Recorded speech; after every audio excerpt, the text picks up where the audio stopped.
दर्शकवृन्द नमस्कार। आजको भिडियोमा म तपाईहरुलाई प्राविधिक विश्लेषण अथवा टेक्निकल एनालाइसिसको बारेमा केही जानकारी दिन गइराखेको छु।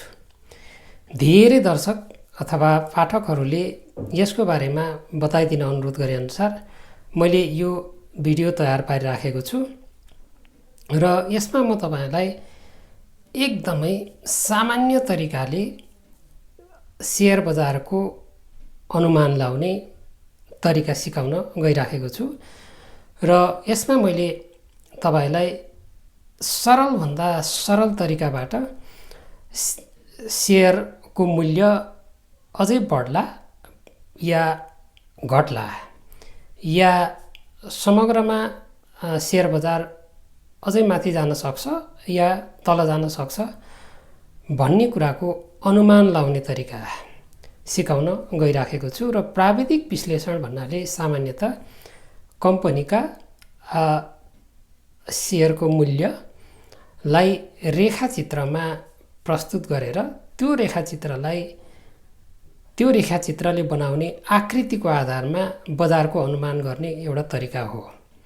त्यस्तै नेप्से परिसूचकका अङ्कहरूलाई पनि रेखाचित्रमा प्रस्तुत गर्दा बन्ने आकृतिले बजार अझ माथि जाला या तल जाला भन्ने कुराको एउटा अनुमान लाउने माध्यम हो, तरिका हो। र शेयर बजार विश्लेषणका दुईटा प्रकार, जस्तो प्राविधिक विश्लेषण जसलाई टेक्निकल एनालाइसिस र आधारभूत विश्लेषण जसलाई फन्डामेन्टल एनालाइसिस पनि भन्छौँ।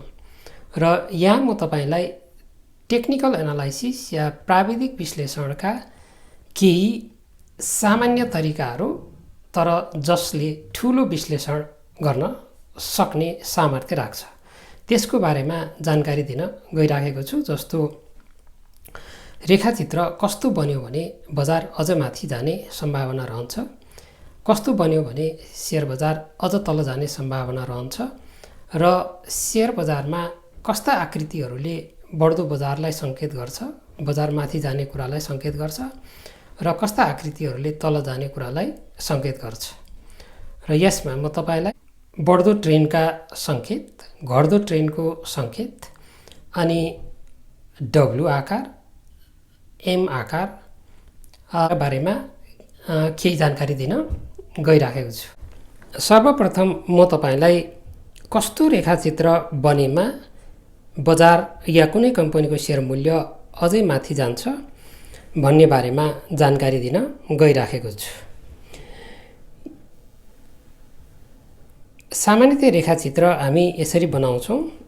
यो तलको भागमा हामी समयको कुरा गर्छौँ, टाइम, यहाँ टाइम राख्छौँ हामी, टाइम। यतापट्टि हामी राख्छौँ प्राइस,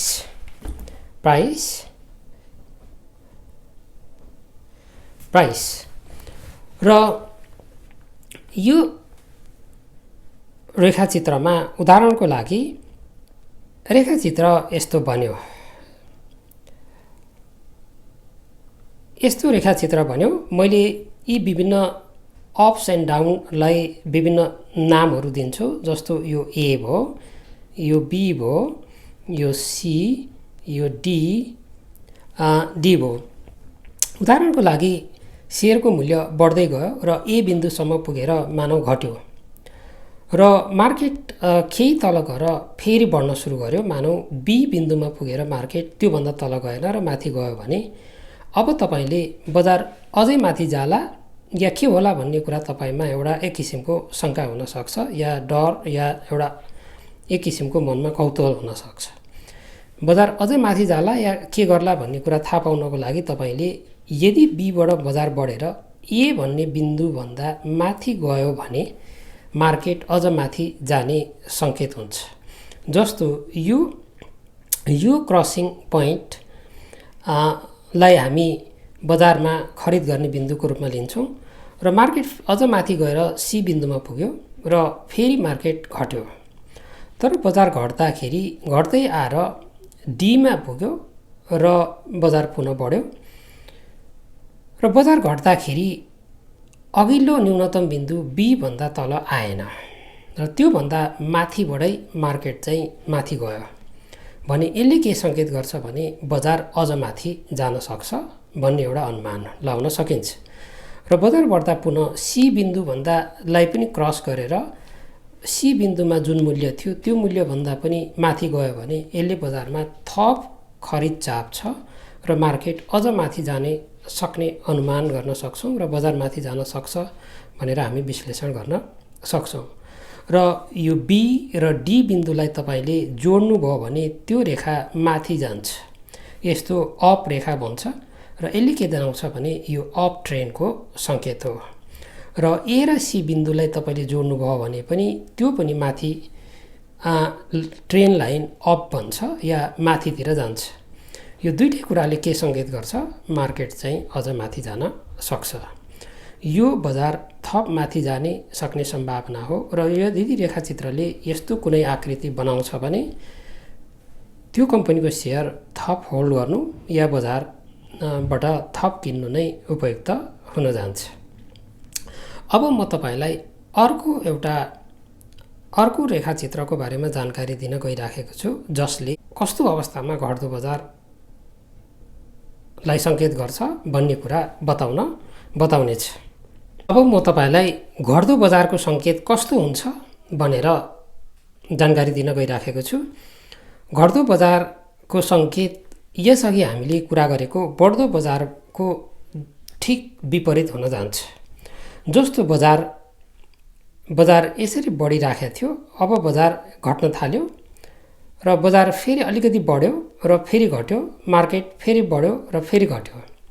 मैले यो विभिन्न पोइन्टहरूलाई नाम दिएँ, यो ए भयो, यो बी, यो सी।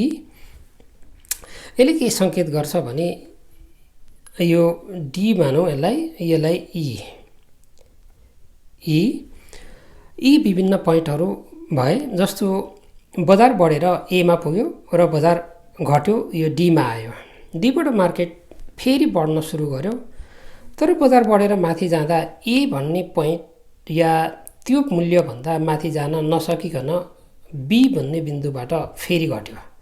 यसले के सङ्केत गर्छ, यस अघि बजार जुन उचाइमा पुगेको थियो त्यो उचाइमा फेरि बढेर पुग्न सकेन र बजारमा खरिद चापभन्दा बिक्री चाप बढी छ र मूल्य अझ तल जाने सम्भावना रहन्छ।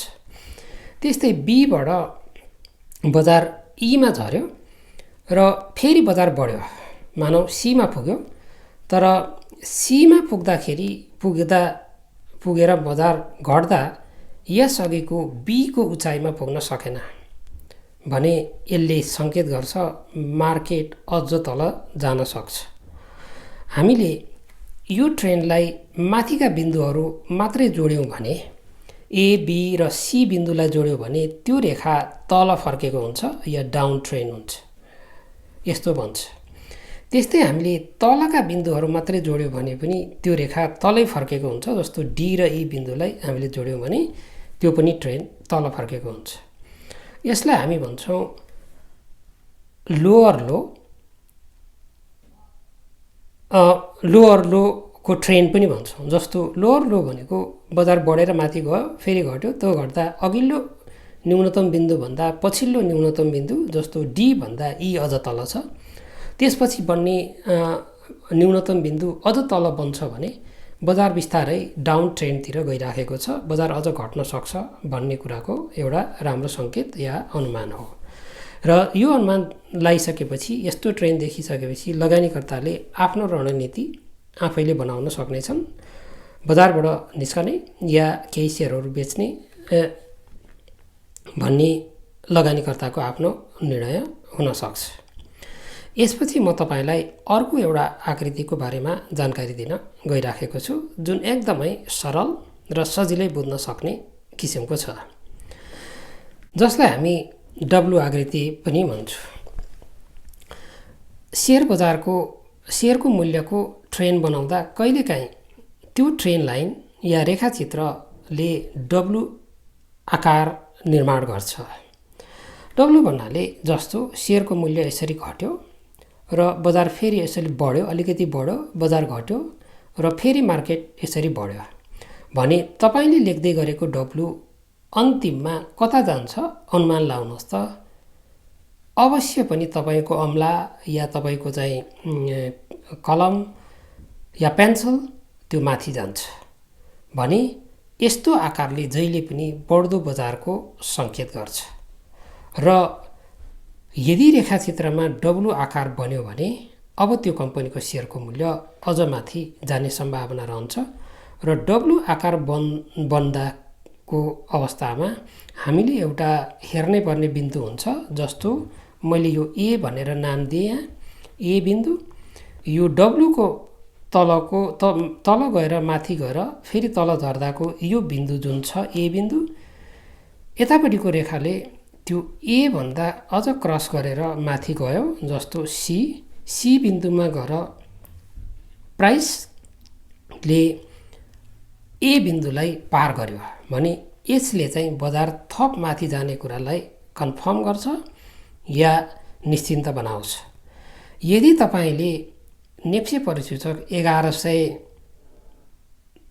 को बिन्दुमा र त्यो वरिपरिको बिन्दुमा पुगेको अवस्थामा को नेप्सेको रेखाचित्र हेर्नुभयो भने त्यहाँ डब्लु आकार बनेको छ र डब्लु सेयरको बढ्दो मूल्यको सङ्केत हो र डब्लुका तलका दुईटा बिन्दुहरू हेर्नुभयो भने जस्तो बी र डी बिन्दु हेर्नुभयो भने र त्यो रेखा बनाउनु भयो भने ती कहिले समानान्तर पोइन्टमा पनि हुन सक्छन् एउटै लाइनमा कहिले अलिकति तलमाथि पनि हुन सक्छ तर रेखाचित्रले चाहिँ डब्लु आकार बनाइराखेको हुन्छ।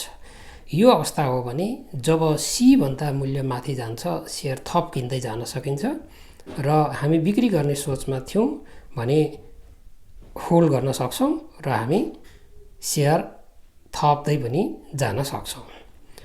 यसपछि म तपाईँलाई घट्दो बजारको एउटा सङ्केतको बारेमा जानकारी दिन गइराखेको छु र यो भनेको एम आकृति हो। एम तपाईसँग यदि कापी कलम छ भने तपाईँ पनि लेख्न सुरु गर्न सक्नुहुन्छ। यदि रेखाचित्रले एम आकार बनायो भने बजार कता जाला ल तपाईँ पनि लेख्न सुरु गर्नुहोस् एम। त्यो एम लास्टमा तपाईँको कलम कतातिर जान्छ यो एम आकार भयो। मैले एम आकारको लास्टको बिन्दुलाई तान्दै गएँ भने त्यो तल जान्छ। यदि सेयरको मूल्यले यस्तो रेखाचित्र बनायो भने अब बजार या मूल्य अझ तल जान सक्छ भन्ने कुराको एउटा अनुमान लाउन सक्छौँ र मूल्य तल जाने कुराको कन्फर्मेसन कहाँनिर हुन्छ भन्दा मैले यहाँ एउटा बिन्दुको नाम दिएँ ए। जब मूल्य यो ए बिन्दुभन्दा क्रस गरेर तल जान्छ मानौ यो सी बिन्दुभन्दा तल गयो भने अब बजार या मूल्य अझ तल जान सक्छ र यसलाई डबल टप पनि भन्छौँ। डबल टप भनेको जस्तो बी र यो डी र डी दुईटा उच्चतम बिन्दुहरू भए जस्तो बजार बढ्यो बीमा पुग्यो र बजार घटेर एमा आयो र फेरि बजार बढेर बीको आसपासमा पुग्दा लगानीकर्तामा एक किसिमको डर या त्रास हुन्छ किनकि यसअघि बी बिन्दुमा पुगेर मार्केट घट्या थियो भन्ने कुराको एक किसिमको शङ्का हुन्छ जसले बजारमा बिक्री चाप बढाइदिन्छ र त्यो बिक्री चापको कारण बजार मूल्य अझ तल घटेर जान्छ या मार्केटमा विक्रेताहरू हाबी हुँदै जान्छन् र यदि रेखाचित्रले यस्तो आकृति बनाएमा हामी सी बिन्दुमा पुगेपछि या त्योभन्दा केही तल गएपछि बिक्री गर्न सक्छौँ या हामीले किनेछौँ भने स्टप लस या घाटा रोक्ने आदेश पनि राख्न सक्छौँ। सेयर बजारमा प्राविधिक विश्लेषणका सयौं तरिकाहरू छन्। रेखाचित्रका हजारौं तरिकाहरू छन्। ती हजारौं तरिकाहरूमध्ये यी केही सरल र सजिलै बुझ्न सक्ने तरिकाहरू हुन्।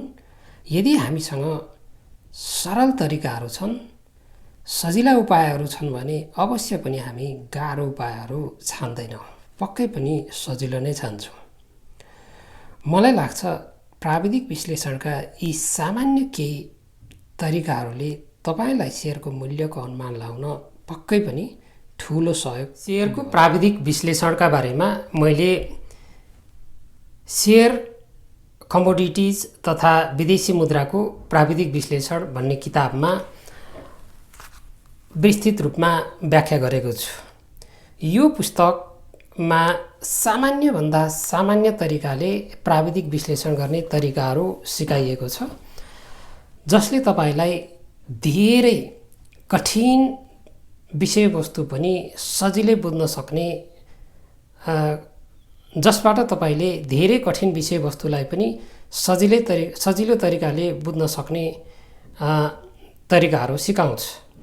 यस्तै आधारभूत विश्लेषणको बारेमा मैले सेयरको आधारभूत विश्लेषण भन्ने किताबमा व्याख्या गरेको छु र आधारभूत विश्लेषणले कम्पनीको नाफा नोक्सान, वित्तीय विवरण र उसको व्यवसायको बारेमा विश्लेषण गर्ने तरिकाहरू बताउँछ या सिकाउँछ।